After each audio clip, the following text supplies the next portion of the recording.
A black couple, James and Amelia Walker, were ready to enjoy a quiet first-class flight after months of hard work. But when they stepped onto the plane, everything changed. A flight attendant, blinded by prejudice, targeted them with subtle acts of disrespect, dismissing their presence and humiliating them in front of others. Just hours later, an announcement revealed their true identities, the owners of the airline. What happened next shocked the passengers and sparked a moment of reckoning no one expected. Stay with me, this is a story you need to hear. Before we dive in, let us know in the comments where you're watching from and if this story resonates with you. Don't forget to subscribe for more powerful narratives like this one.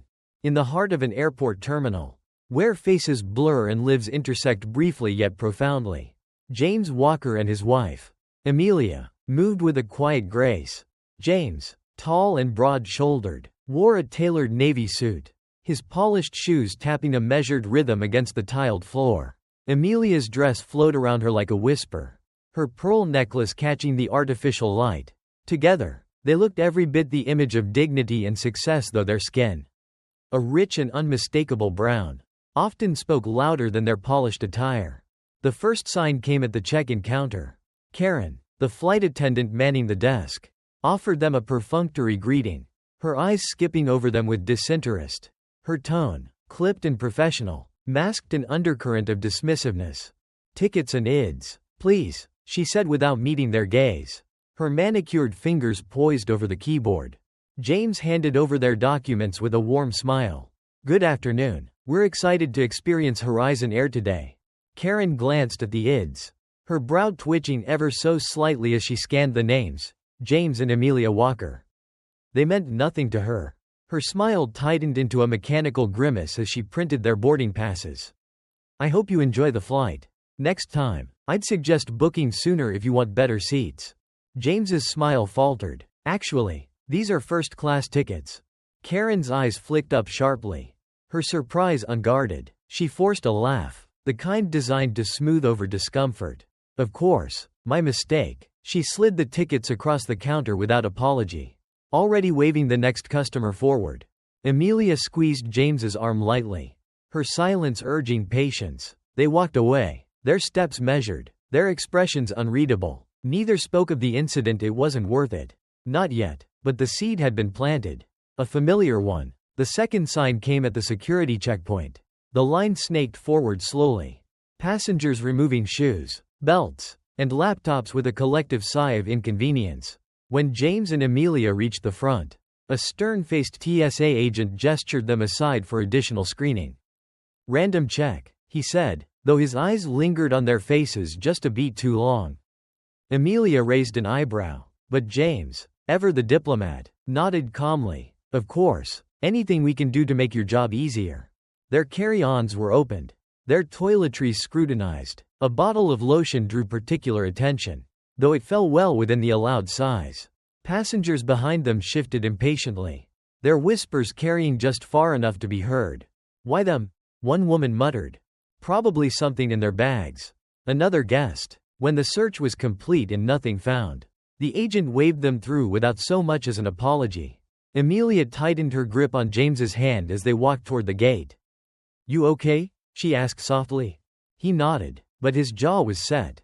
"I've been worse," he said, "but it's always the same, isn't it?" By the time they reached their gate, the weight of the day had settled between them. Boarding was announced, and James and Amelia joined the line for first-class passengers. Karen reappeared, now stationed at the gate. Her smile returned, but it was the forced, toothy grin of someone playing a part. "Welcome aboard," she said, her voice a touch too bright. As James handed her their tickets, Karen glanced at their faces, then back at the tickets, her smile slipping for a fraction of a second. Once on board, the tension crystallized. The first-class cabin was sparsely populated leather seats, complimentary champagne, and a serene quiet that promised luxury. James and Amelia settled into their seats near the window, their movements deliberate. Karen appeared moments later, her voice sweet but sharp-edged. "Can I get you something to drink? Champagne, perhaps?" Amelia looked up, her eyes narrowing ever so slightly.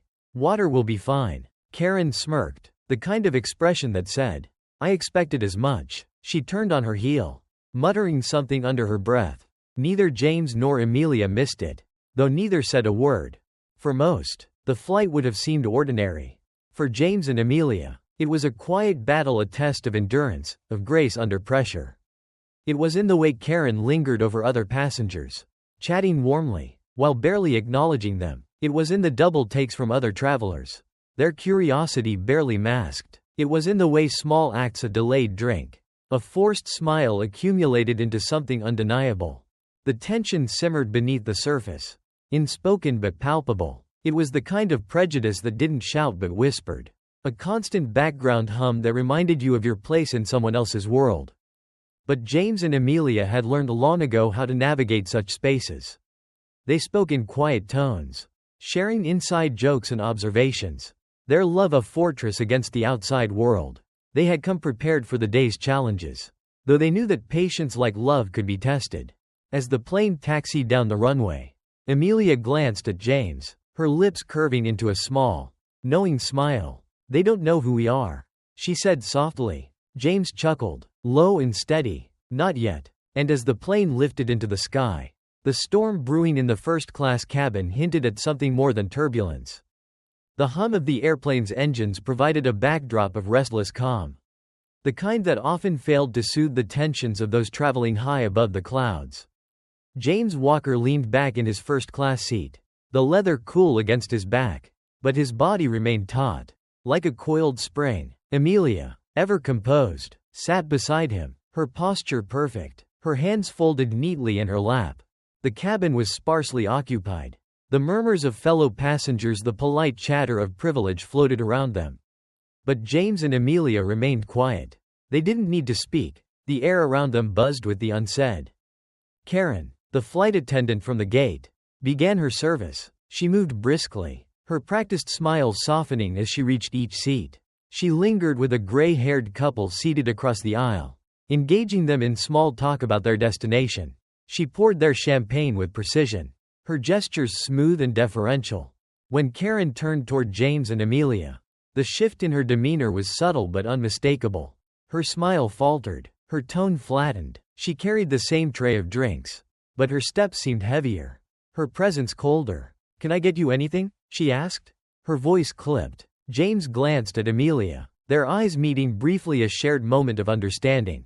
"We'll take water, please," he said. Karen nodded, but there was no warmth in her acknowledgement. She returned a moment later, the glasses of water placed before them with an audible clink, louder than it needed to be. "Here you go," she said, before moving on without another word. James stared at the glass, condensation pooling at its base. The slight was small, so small it could have been dismissed entirely. But that was the nature of these things, wasn't it? Small, cumulative moments that piled up like stones in a satchel, weighing down one's spirit over time. Dinner service began shortly after takeoff. Karen and another attendant wheeled the cart through the aisle, offering choices of chicken or vegetarian pasta. Once again, her interactions with the other passengers were jovial, effortless. Her tone grew warmer with every exchange, her laughter a practiced melody. When she reached James and Amelia, her manner cooled like a snap of late autumn air. She sighed audibly before speaking, as if the effort of serving them had sapped her strength. "Chicken or pasta?" she asked. "We'll both have the pasta," Amelia said, her voice polite but firm. Karen's lips tightened into a thin line. She handed over the trays without comment, her eyes skating past them as though she'd already moved on. As Karen turned to the next row, Amelia leaned toward James. "You'd think we asked for a 7-course meal," she murmured, her tone low but sharp. James chuckled softly, though there was no humor in it. "Let her keep stacking the bricks," he replied. "Sooner or later, the wall will topple." The meal ended, and Karen began collecting trays. She moved with mechanical efficiency, her smile reappearing briefly as she thanked other passengers. When she reached James and Amelia, she hesitated. "Finished?" she asked, her tone suggesting she hoped they were done so she could move along quickly. Amelia handed over her tray, her expression serene but her gaze steady.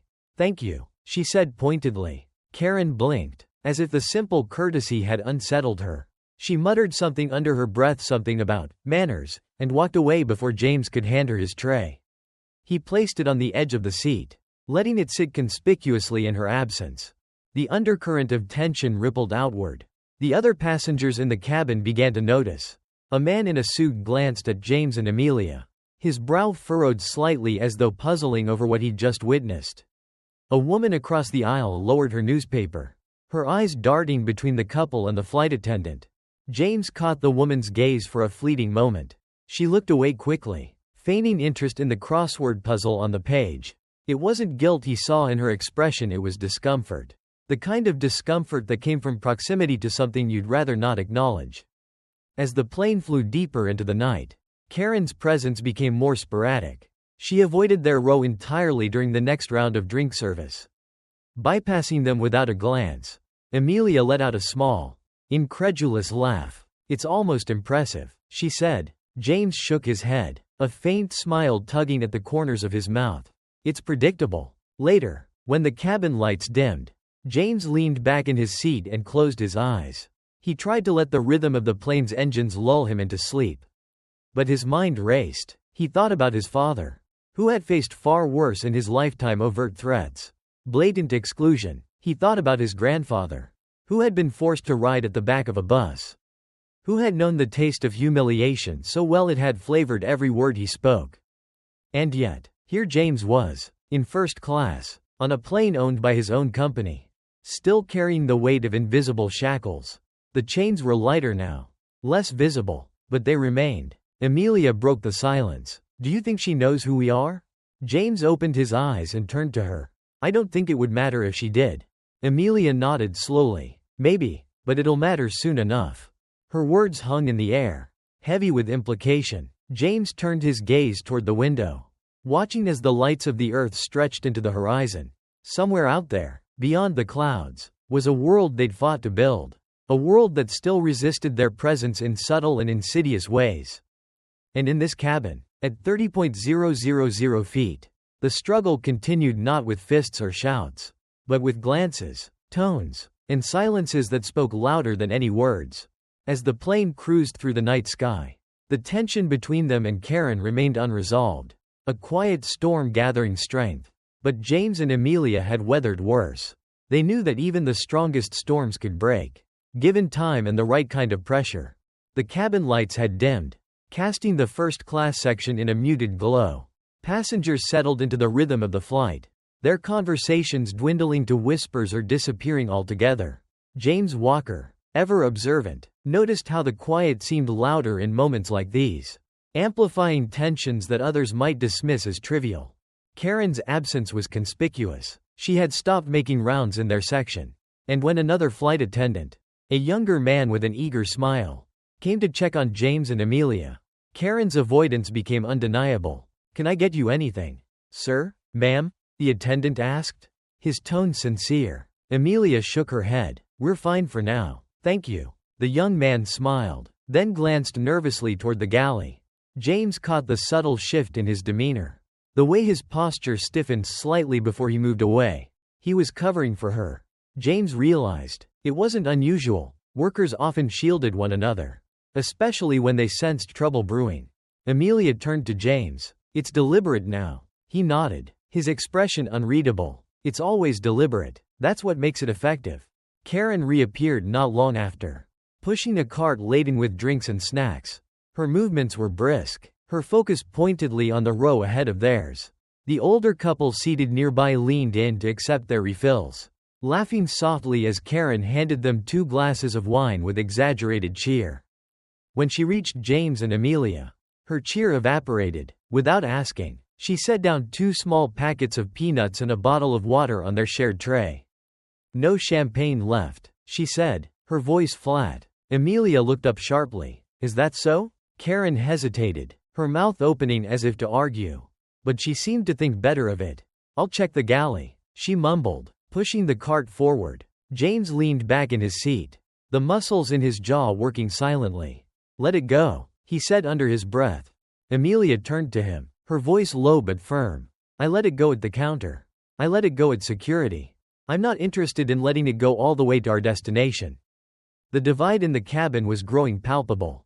A man in the row ahead, his suit pristine, glanced back at them with a fleeting look of curiosity, maybe even pity. The whispers began again, subtle but insistent, carrying the kind of unspoken judgments that could linger long after the plane had landed. "They don't look like they belong here," a voice murmured from across the aisle. "I wonder what they do," came the reply, the words heavy with presumption. James heard it all but said nothing.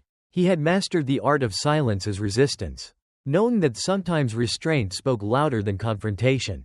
But Amelia, whose patience was as formidable as her wit, was reaching her limit. Dinner trays cleared. The cabin settled into an uneasy stillness. James and Amelia, now deliberately ignored, busied themselves with books and quiet conversation. Karen avoided eye contact whenever she passed, though her presence was a reminder of the tension she had stoked. It wasn't long before she made her next move. As she approached their row, her face bore a faint smirk, one that vanished the moment she spoke. "I'll need to check your tickets," she said abruptly, her voice loud enough for nearby passengers to hear. James lowered his book slowly, his brow furrowing. "Excuse me?" Karen shifted on her feet, feigning politeness. "I just need to confirm your seat assignments." "Routine check." Amelia's mouth tightened. "You didn't ask anyone else for their tickets," she said evenly. Karen's eyes narrowed, her professionalism slipping. "I don't need to explain myself," she said curtly. James exhaled deeply, his voice calm but edged with steel. "Then I suggest you don't explain anything at all." Karen's face flushed, but she didn't press further. She turned abruptly and walked away. Her steps clipped, her retreat almost triumphant. The murmurs around them grew louder. The passengers were paying attention now, though no one intervened. James caught fragments of their commentary, the speculation, the judgment, the feigned ignorance. "They're overreacting," one voice said. "Maybe there's a reason," another offered. Amelia, watching the reactions, shook her head slowly. "This is the game," she said softly. "Make them the problem. Make us the disruption." James nodded, his gaze steady on the aisle. "It's a game we know how to win." The tipping point came just before the cabin lights dimmed for the night. Karen returned with a tray of drinks, her movements slow, almost hesitant. This time, her hesitation wasn't born of courtesy, it was calculated, deliberate. She stopped at their row, setting down 2 glasses of champagne without a word. Amelia raised an eyebrow. "What's this?" Karen's smile didn't reach her eyes. "I found more in the galley," she said, her tone stiff. "Thought you might like it." Amelia didn't touch the glass. "That's thoughtful," she said, her voice cool. "But the way you've handled yourself tonight suggests this isn't for us, it's for you." Karen's expression faltered, but before she could respond, the captain's voice crackled over the intercom, announcing the plane's descent into cruising altitude. Karen turned on her heel and hurried away, leaving the glasses untouched. As the plane hummed through the night sky, James and Amelia sat in silence, the storm beneath the surface still unresolved. The first-class cabin, so meticulously curated to offer comfort, had become a microcosm of something far larger. The other passengers had resumed their quiet conversations, their unease dissipating now that the conflict seemed to have subsided. But for James and Amelia, the quiet was a reminder of the broader challenge they faced not just on this flight, but every day. Amelia broke the silence, her voice barely audible over the hum of the engines. "She doesn't know who we are."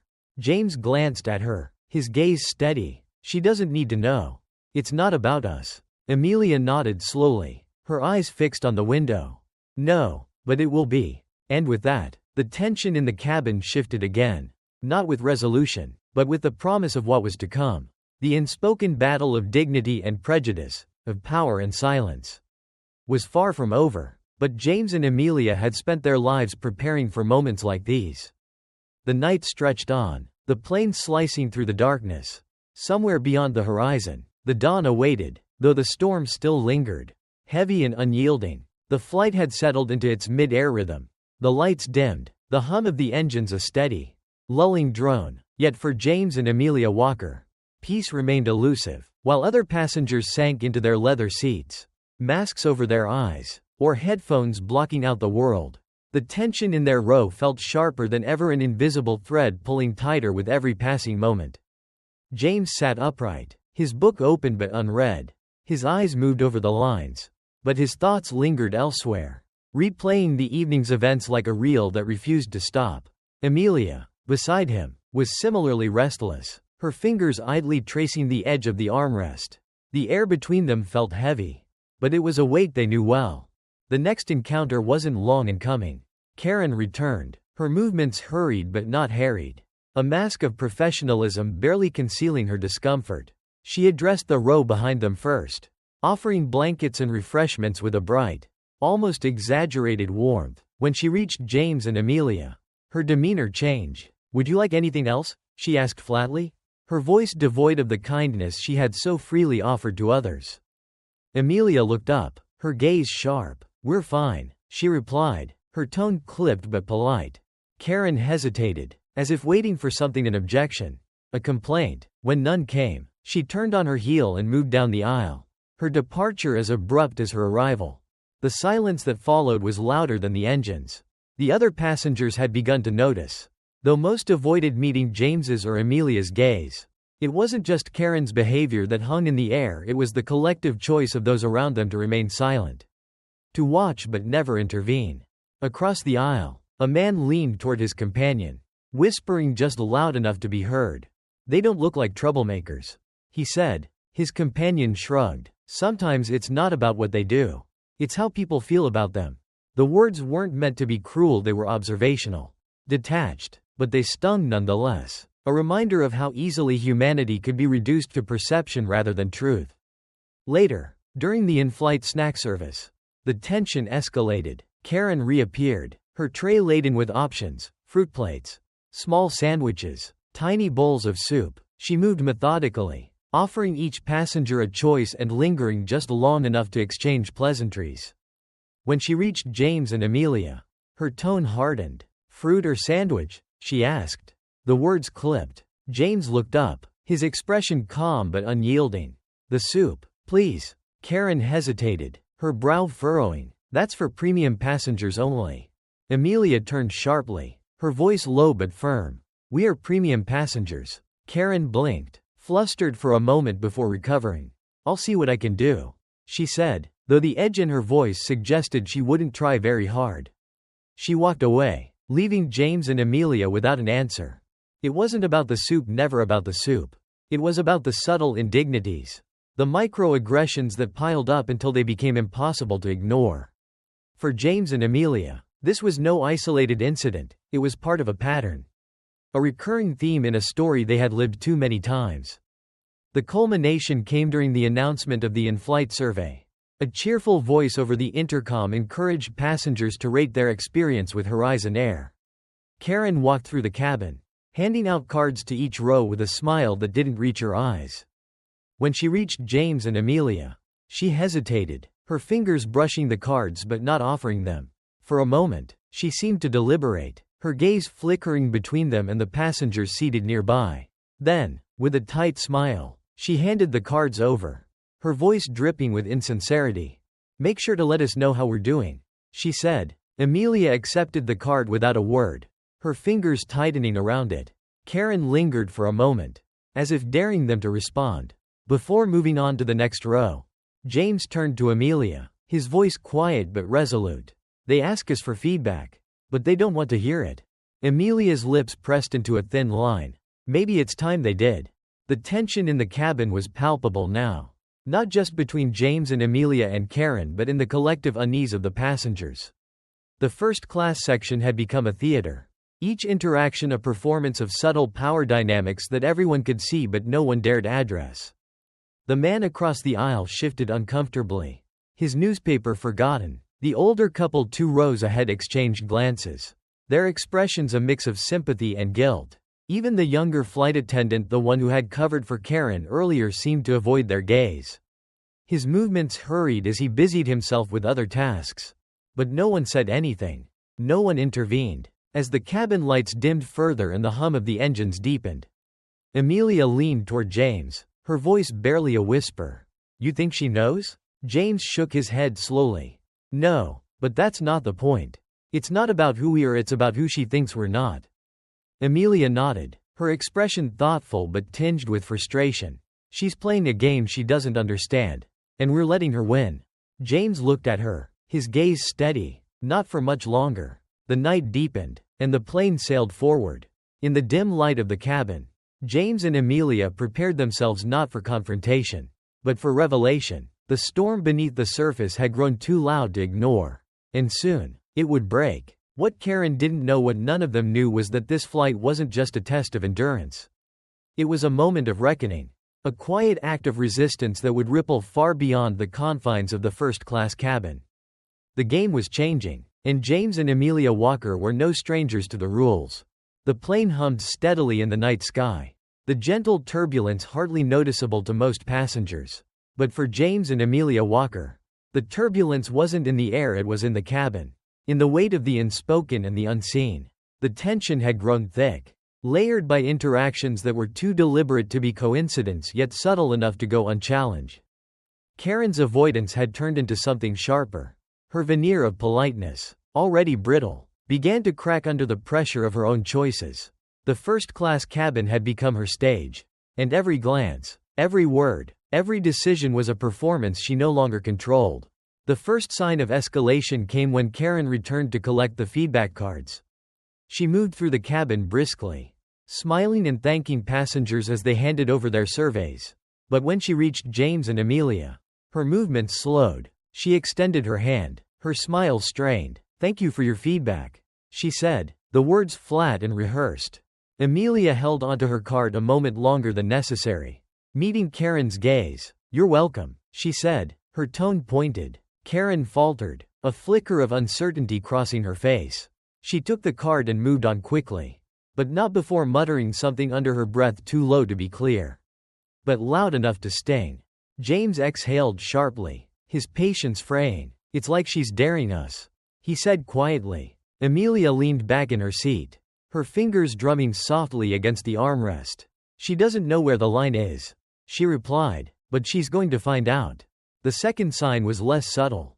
A few rows ahead, a white couple called for assistance with their overhead luggage. Karen appeared almost instantly, her smile returning as she helped them retrieve their bag. She stayed longer than necessary, chatting with them about their destination and their plans. When she finally turned back toward James and Amelia's row, her expression hardened. She passed by without a word, her body angled deliberately away from them. It was Amelia who broke the silence this time. "She didn't even ask if we needed anything," she said, her voice low but firm. James shook his head, a rueful smile tugging at his lips. "That's the trick, isn't it? Make it look like good service to everyone else. Make us seem ungrateful if we point it out." Amelia's gaze narrowed. "It's not just her, James. Look around. They all see it." She was right. The other passengers were watching now, their glances fleeting but curious. Some looked away quickly when caught, their discomfort evident. Others pretended not to notice at all, burying themselves in their books or headphones. Across the aisle, a middle-aged man in a business suit shifted uncomfortably in his seat. He glanced at James, then away, his lips pressing into a thin line. The unspoken tension in the cabin was no longer just between the Walkers and Karen, it had spread, infecting the air like an unseen storm. The third sign came during the drink service. Karen returned, her tray of refreshments clinking softly as she moved through the cabin. She served the passengers ahead with her usual exaggerated cheer, lingering just long enough to make them feel special. When she reached James and Amelia, her smile disappeared. She placed 2 plastic cups of water on their tray table without asking, her movements brusque. "Here you go," she said shortly, already turning away. Amelia's voice stopped her in her tracks. "Excuse me," she said, her tone sharp enough to cut. Karen froze, her back stiffening. She turned slowly, her expression carefully neutral. "Yes?" Amelia gestured toward the tray. "Is there a reason we weren't offered the same choices as everyone else?" Karen blinked, caught off guard. I assumed water would be fine," she stammered. James's voice joined Amelia's, calm but firm. "You assumed wrong." Karen's face flushed, her mask slipping for just a moment. She opened her mouth to respond but seemed to think better of it. "I'll get you something else," she said, her voice tight. She walked away quickly, her shoulders stiff. The murmurs started again, low but persistent. The other passengers exchanged glances, their unease growing. The man across the aisle leaned toward his companion, whispering something that James couldn't quite make out. Amelia folded her arms across her chest, her expression resolute. "They're uncomfortable," she said, They should be, James replied. The tipping point came when Karen returned, carrying a tray with 2 glasses of champagne. She placed them on the tray table with deliberate care, her smile forced and brittle. Here you go, she said, her voice saccharine. Amelia didn't touch the glass. Thank you, she said coolly, her gaze steady on Karen's face. Karen hesitated, her composure cracking. Is there a problem? She asked, her voice defensive. James leaned forward slightly, his tone measured but firm. The problem isn't the service, Karen, it's the pattern. Karen's face paled. I don't know what you're talking about, she said quickly, her words tumbling over each other. Amelia raised an eyebrow, her expression calm but unyielding. Maybe you don't, but you will. The cabin grew quieter, the tension thick enough to cut. Karen retreated to the galley, her movements hurried and flustered. The passengers around them avoided looking directly at the walkers now, their discomfort palpable. James glanced at Amelia, his voice low but steady. She's unraveling. Amelia nodded, her expression thoughtful. And everyone else is watching. The unspoken battle had reached its peak, the storm beneath the surface threatening to break. But James and Amelia weren't just passengers on this flight, they were witnesses, participants, and ultimately, agents of change. Karen's behavior was no longer just a personal slight, it was a mirror, reflecting the deeper, systemic truths that everyone in the cabin would have to confront. As the plane continued its journey through the night, James and Amelia prepared themselves for what was to come. The storm was far from over. But they were ready. They always had been. The plane's engines roared softly as it continued its passage through the night sky. But the first-class cabin was anything but calm. The tension had reached a boiling point. A quiet storm brewing beneath the surface of polite smiles and lowered gazes. For James and Amelia Walker, it was another reminder that sometimes, the most cutting acts of exclusion were the ones cloaked in civility. Karen had withdrawn to the galley, her absence conspicuous but almost welcome. The remaining flight attendants moved cautiously, avoiding the walkers' row altogether. It wasn't fear that drove them, it was complicity. The silent agreement to let the situation play out without interference. The other passengers, too, had settled into their roles as spectators, their discomfort now tinged with curiosity. Whispers floated through the air like smoke, curling and lingering in the space between judgment and denial. Do you think they'll say something? They've been quiet so far. They don't look like troublemakers. But you never know. It was during this fragile quiet that Karen returned. She carried herself with an air of forced confidence, her head held high as though willing herself to ignore the weight of the eyes watching her. She approached the walkers' row with deliberate slowness, her expression carefully blank. Is there anything else I can get you? She asked, her tone straining for politeness but falling short. Amelia looked up, her gaze sharp but calm. You've done enough. Thank you. Karen stiffened, her cheeks flushing. I was just trying to make sure everything is to your satisfaction. James spoke then, his voice low and steady but carrying the weight of suppressed frustration. If that were true, Karen, you wouldn't have to ask.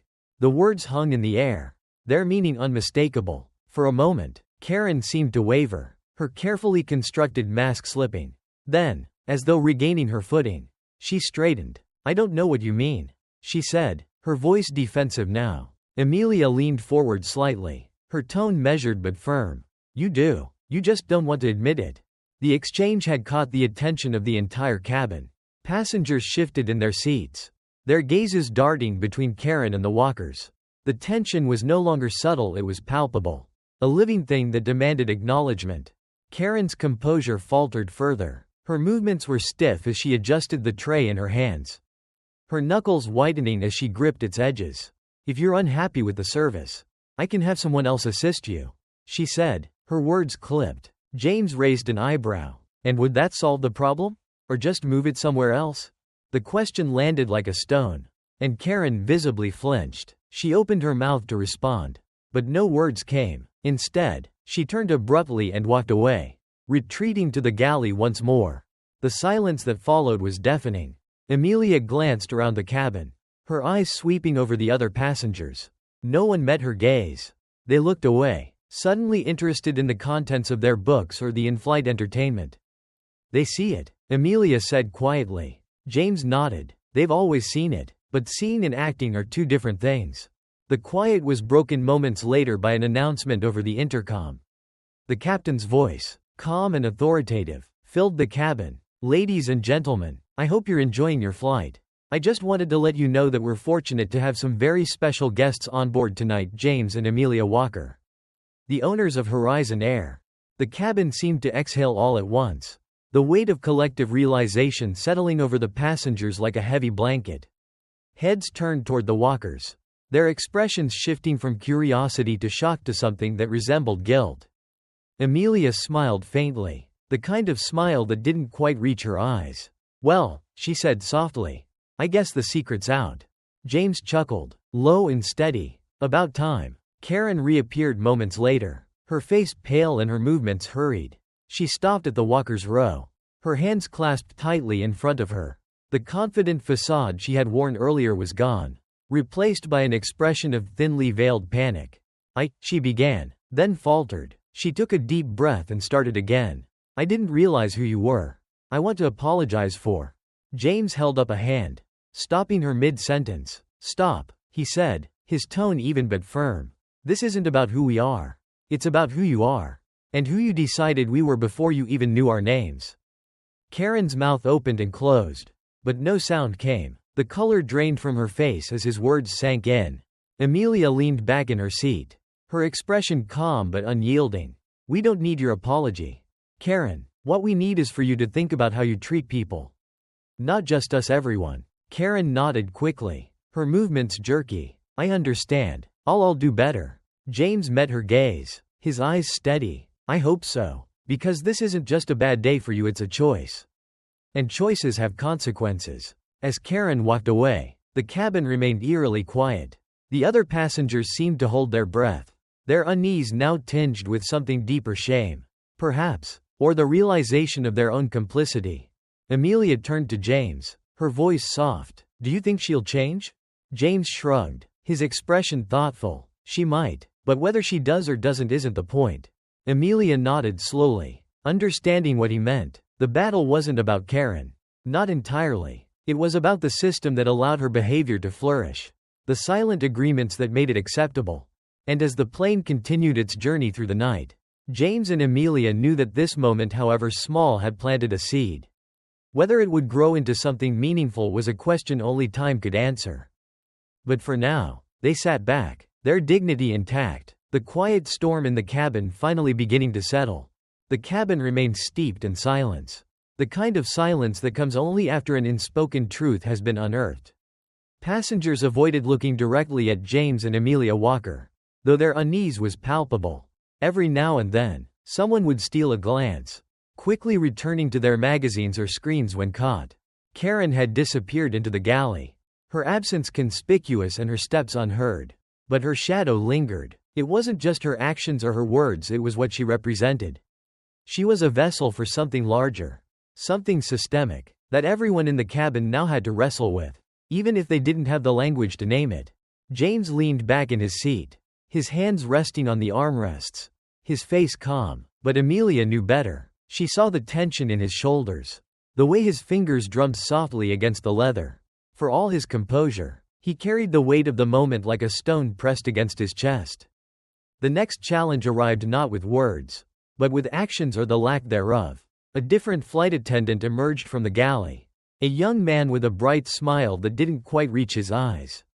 He approached James and Amelia's row, his movements hesitant. "Mr. and Mrs. Walker," he began, his voice careful, "I just wanted to say we're honored to have you on board tonight."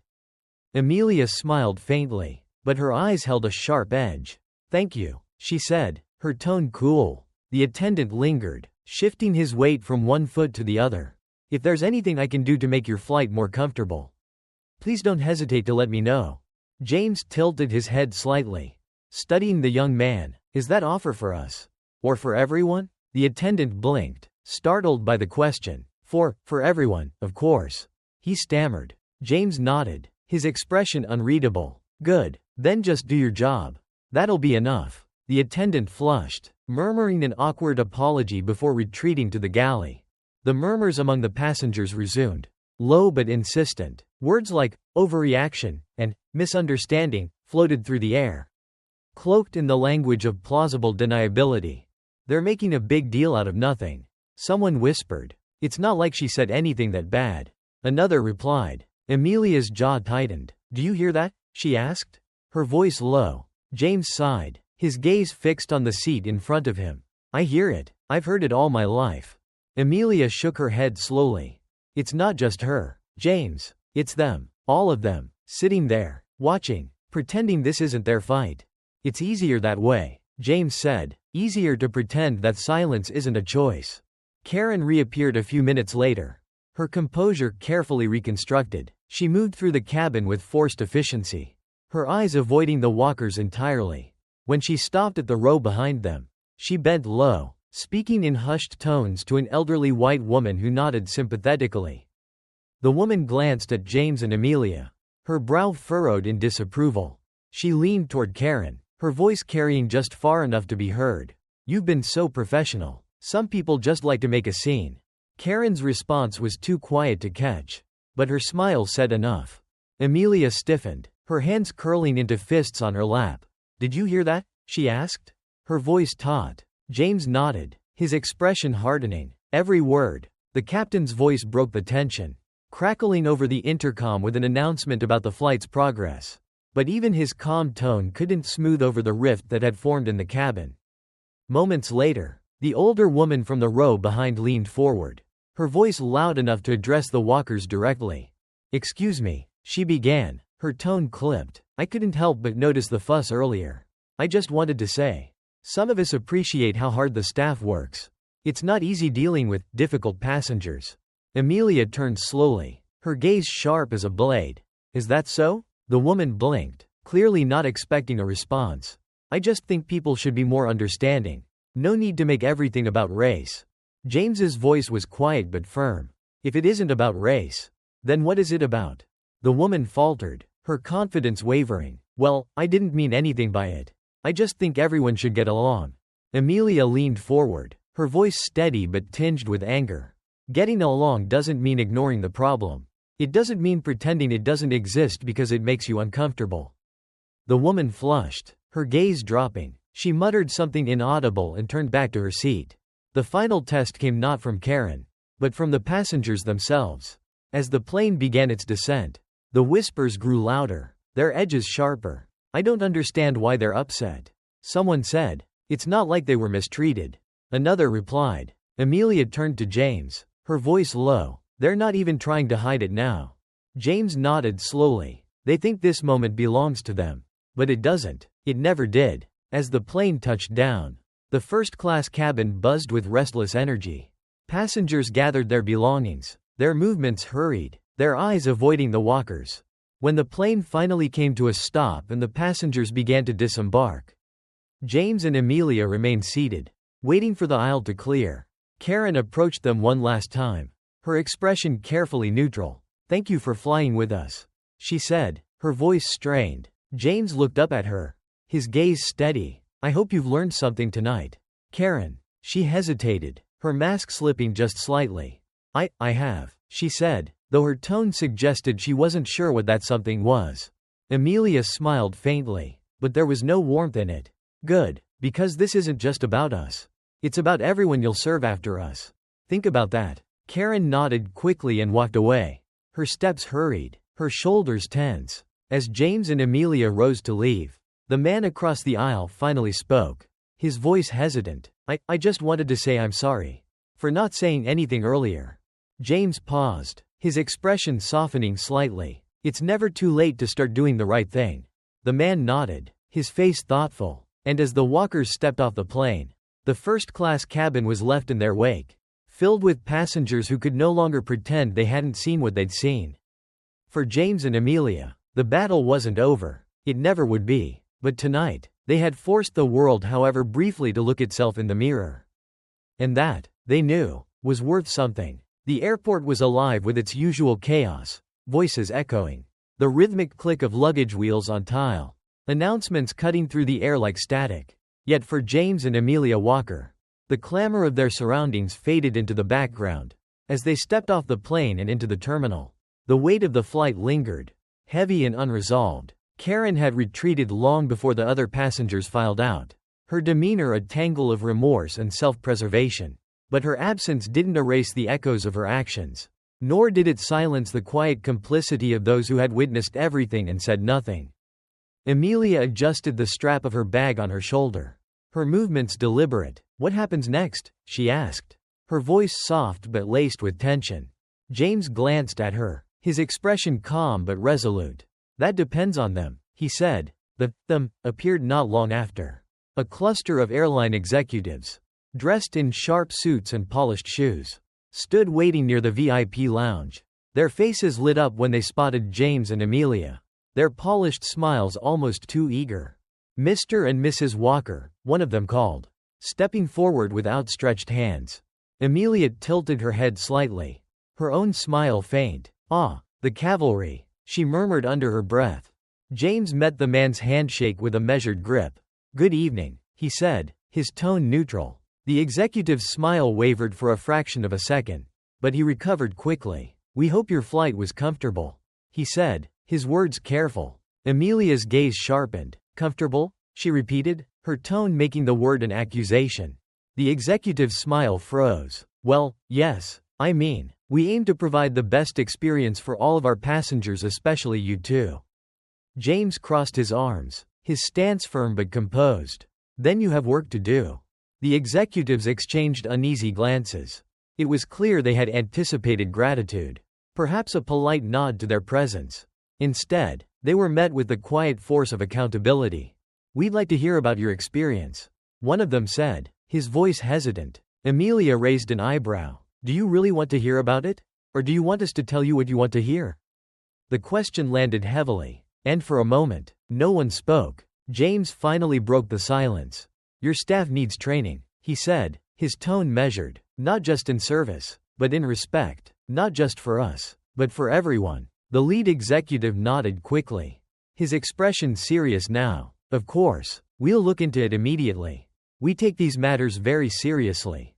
Amelia tilted her head. "Do you? Or are you only serious because we own the airline?" The executive faltered, his polished facade cracking under the weight of her words. The tension escalated when Karen herself appeared in the distance, her steps hesitant as she approached the group. She had changed out of her uniform, her civilian clothes a stark contrast to the professional image she had tried so hard to project on the plane. Her eyes met James's and then Amelia's, and she froze, as though caught in a spotlight. The executives noticed her too, their gazes narrowing. "Karen," one of them said, his voice clipped, "we were just discussing the flight." Karen swallowed hard, her voice trembling when she spoke. "I want to apologize. Again, for everything." Amelia regarded her coolly, her expression unreadable. "Do you know what you're apologizing for?" Karen blinked, her mouth opening and closing as though searching for the right words. I was unprofessional. I let my assumptions, my biases, affect how I treated you." James stepped closer, his gaze steady. "And what would you have done if we weren't the owners? If we were just another black couple in first class?" Karen's face reddened, her hands twisting nervously in front of her. "I don't know," she admitted. "That's the problem," Amelia said sharply. The crowd around them had grown. Passengers and staff lingered just within earshot, their curiosity piqued by the quiet confrontation unfolding before them. The tension in the air was no longer confined to a single conversation, it had expanded. Drawing everyone in, James turned to the executives, his voice calm but commanding. "This isn't just about one flight attendant. It's about the culture you've created, the culture you've allowed to persist." The lead executive straightened, his jaw tightening. "We'll take immediate action," he said. "Karen's behavior will be addressed, and we'll ensure that our training programs are updated to prevent this from happening again." James nodded slowly. "See that you do, because if it happens again, we won't just be passengers. We'll be your loudest critics." Karen shifted uncomfortably, her gaze fixed on the floor. "I really am sorry," she said softly. Amelia sighed, her expression softening just slightly. "Karen, it's not enough to be sorry. You have to be better. Not for us, for yourself. And for the next person who looks like us." Karen nodded, her eyes glistening with unshed tears. "I will. I promise." Amelia studied her for a long moment before turning away. "I hope you mean that," she said quietly. As James and Amelia walked toward the VIP lounge, the murmurs of the crowd followed them. Some voices were critical, others contemplative, but all carried the weight of an uncomfortable truth. The world was watching, and it could no longer look away. Inside the lounge, the tension began to ease, but the memory of the flight remained fresh. James poured himself a glass of water, his movements deliberate, his thoughts heavy. "Do you think anything will change?" Amelia asked, her voice breaking the silence. James looked at her, his expression thoughtful. "Change is slow. It's messy, but it starts with moments like this." Amelia nodded, her gaze distant. "One moment at a time." James raised his glass in a silent toast. One moment at a time. As they sat together, the world beyond the lounge continued to turn. The challenges they faced weren't new, and they weren't over. But for now, they had taken one step forward, a small but meaningful step in a journey that was far from finished. And as the night deepened, the storm that had followed them began to dissipate, leaving behind the quiet promise of a new day.